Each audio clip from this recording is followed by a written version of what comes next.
Hello, everyone. My name is Rimeike, and I'm founder of Quantum Cybersecurity Skills.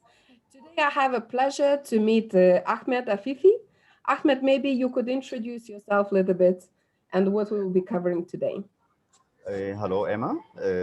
My name is Ahmed Afifi. I'm a cybersecurity expert with 7+ years of experience. I worked in banking sector, also in telecom, national and multinational environments. Now I'm working in one of the leading telecom operators in Egypt, and it's my pleasure to have this interview with you today. Fantastic. Good. So, today we're going to discuss three questions. We're going to cover three questions. And I think we should start with artificial intelligent Mhm. technologies are double-edged swords that can be used as a security solution or as a weapon by hackers. Having proactive threat hunting in mind, given the adoption of AI on both sides by the SOC and by the hackers. So, Ahmed, what is your opinion? What do you do to prevent unknown threats such as WannaCry, Petya, etc., that could be automated and produced in a more intelligent way through artificial intelligence technologies? Okay, let's start with Kevin Mitnick quote that humans are the weakest link in the information security chain. As if we have the greatest firewall in the world and the most powerful endpoint protection without having a strong security awareness program and staff who have security awareness, all of them, it mean nothing. Let's back to the AI technologies. Now, modern endpoint protections technologies are working not only by signature based, it is use AI to perform some user behavior analytics that able to detect the pattern of attacks, uh, which of course help to prevent unknown threats. The other part is to have strong patch management and vulnerability management process and program inside the organization. As you stated in your question, WannaCry, BTA, and other attacks like this, a root cause of these attacks was a Windows vulnerability, which discovered earlier than the beginning of these attacks. And it is already have a patching that need to be installed.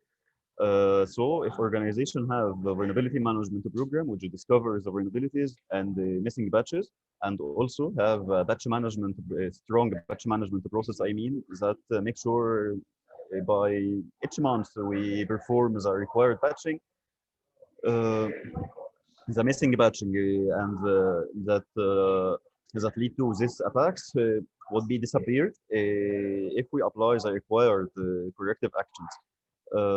As we stated, is a chain. Each part supports the other.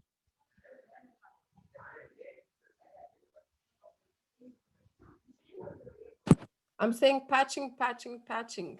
That's what I'm Yeah, hearing. yeah, yeah. As it is a critical part, but unfortunately, some organization doesn't matter or doesn't care also for this. So we see the largest number of organizations that suffer of data breaches or some stuff like that. Okay, brilliant. Thank you so much. I would also like to hear your views. Organizations need a dynamic approach to envision the technology-driven Mhm. future and lead SOC transformation. So I'm very curious, from your point of view, what does SOC optimization mean to you? What is it? Where would you recommend companies to start? And what is, a good result you would consider to optimize SOC? Yes, from my opinion, SOC optimization means having a matured SOC. This matured SOC means having operational SOC, which is able to handle the million of alerts received each day. SOC optimization means having SOAR technologies, SOAR security orchestration, automation, and response that will help the organization to optimize the SOC operations. The SOAR as a SOAR platform prioritizes the threats automatically, so it can help security analysts to choose which incident they should address first. The best solution can automatically respond to cyber threats by cutting down the response time from hours to seconds. It's also help analysts quickly triage the cases accordingly to the nature of the risk. Also, it can shorten the dual time, the elapsed time of an attack in the system, and reduce the risk of data breaches. Faster remediation will produce an earlier resolution of incidents in the attack chains. As an outcome, attacker have less time to access the system. So it ends May up, I ask you? yes, Okay, I'm sorry for interrupting never you. mind. I'm curious to know, you know, time to detect, time to mitigate. Yes. What would be the actual time you would consider this is the right time for optimized SOC Uh, vs non-optimized SOC? in optimized stock, both of this time to detect and the time to mitigate must be reduced to be minimal. The early we detect, the early process that start, and the early mitigation will occur. Okay. But do you have like timeline in mind? You know, any specific timeline in mind? What would be good? Uh, you mean like a KPIs or something like that? Yeah, yeah. Something, guide what would be good for optimized SOC in your opinion. Okay, to start optimizing a SOC, we will first make sure that the SOC is matured. Matured, for example, as simple as that, the existing SIM solution is updating with the use case. The runbook is updated.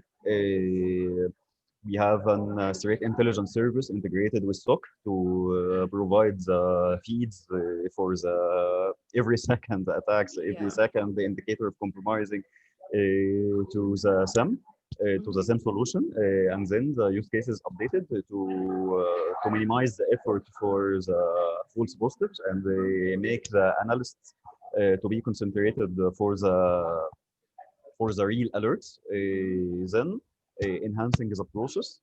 Enhancing the process means everyone SOC know his role, everyone know his responsibility. Mhm. So then the orchestration term will become uh, and then introducing a source solution, as we stated before, will help in automation and reducing the time as the SOAR assembly is able to handle the normal alerts or the normal flows, the normal tickets. So the effort will be reduced, and the analyst will have much time to investigate deeply in the real alerts. More sophisticated, more complex. Yeah. Yes, yes. Okay, fantastic. Thank you very much. And I think it's time for our third question. So, Mhm, incident response life cycle is mhm, arguably a tactical component in the security program.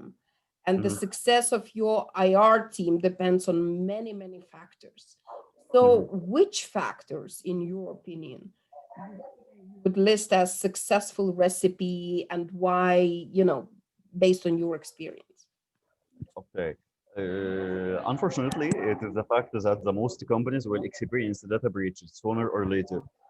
So the question is how they can respond. The essential component will help ensure that an organization incident response program can detect, contain, and mitigate a breach before it can reach a more serious status. Regarding the incident response life cycle and the success factors for this incident response plan or program, the first factor is the visibility. Visibility should be the core of any incident response system. This means aggregating data feeds from all applicable sources. The more data feeds will handle, the more accurate results and the more maturity we will reach. When setting up an incident response system, a specialist should consider platforms that offer support for security product out of the box. Also, not all them support everything by default. The one you choose should be flexible to add bi-directional integrations with security product that not supported by default, but even through this bi-directional integration are important for the support of full automation and orchestration, as we stated before. These Mhm. are not always necessary for each technologies. For example, with the sample detection and alerting technology, unidirection event forwarding integration will do this work. just to check the common methods of event forwarding and the data transfer, such as syslogs, database connections, APIs, even if email notification and online forms Mhm. are supported. We must make sure that all of these aspects are covered. The second factor is the incident management process workflows, as it is one of the capabilities that should be part of the program. Uh, that will lead to the result to be a more efficient process and have reduction in repetitive task for analysts. Uh, Furthermore, a more advanced incident response system should provide some points like phase and objective tracking, detailed tracking, and including assignment, time spent, and the status, asset management, which tracking all physical and virtual assets involved in the incident. It must be contain evidence and the chain of custody management, indicator and sample tracking, correlation and sharing. I think finally we need to document and report for management. Mhm. The other factor will be the threat intelligence. As a capability of threat intelligence feed is one of the most basic requirements for an incident response system. Moreover, with ability to correlate threat intelligence, it is easier to discover attack patterns, vulnerabilities, and other current risks without manual analysis. Um Adding the automated correlation also help identify whether an ongoing incident is critical for analysts to make decisions. Visual correlations is also important. Visualization of this intelligence and correlation events are particularly useful for threat hunting and detecting attacks and patterns that couldn't have been detected using other methods. I Okay. think the final factor, I think, is that we need to have collaboration and information sharing, as the incident response is never be a one-person show. Generally, it requires the participation of many people and often of multiple teams. To be highly effective in such an environment, an incident response system should support seamless collaboration and information sharing between all stakeholders and team members, which means that authorized staff members should have access to the status of the incident. Simply, the system could be a ticketing system with an advanced functionalities.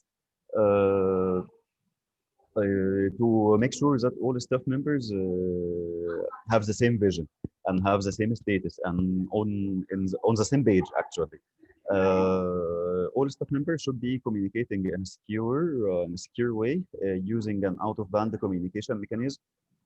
Furthermore, information sharing and cooperation should be a regular practice with external entities, especially with law enforcement agencies, and information sharing, such as a threat intelligence report, is vital in the fight against cybercrime.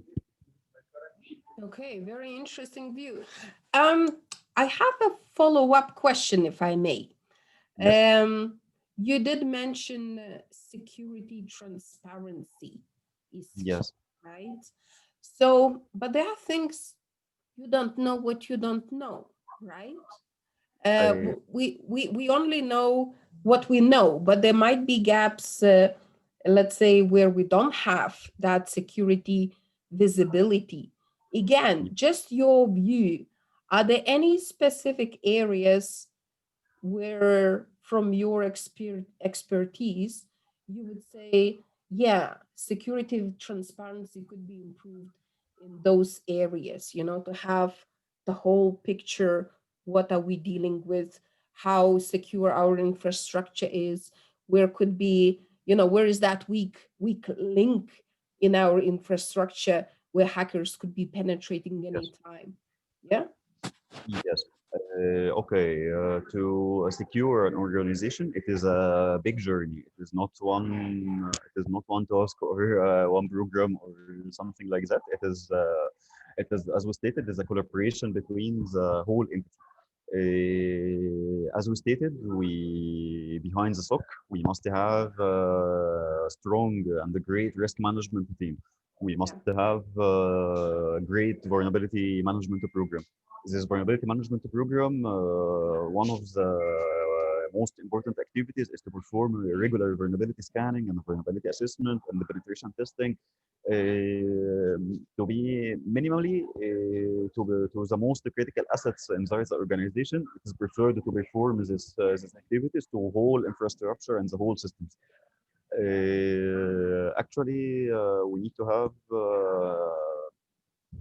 have a team that is responsible for conducting the information security awareness inside the organization. As we stated in the beginning of this interview, human are the weakest Yeah. point inside the organization. For example, if every security control is in place by a single email, a phishing email, sent to one of the employees by a single click, we must suffer from a big incident. If a security awareness program is in place, we will not face these issues like that. Uh, I mean, the security is a responsibility for each one inside the organization, not only the security team, uh, as it is a shared responsibility. Fantastic. Well, appreciate your time, Ahmed. Appreciate your insights. Hopefully, the listeners will be benefiting it. So, security is responsibility of everyone. Is very clear message. Yes, Security transparency is key, and exercise security healthcare. This is or hygiene. Sort of. yes, This is yes. what I've been hearing from you consistently in this interview. Thank you so much for your time. I'm very honored to have had you, and I wish you a good day. Thanks, my dear. It's my pleasure. Thank you.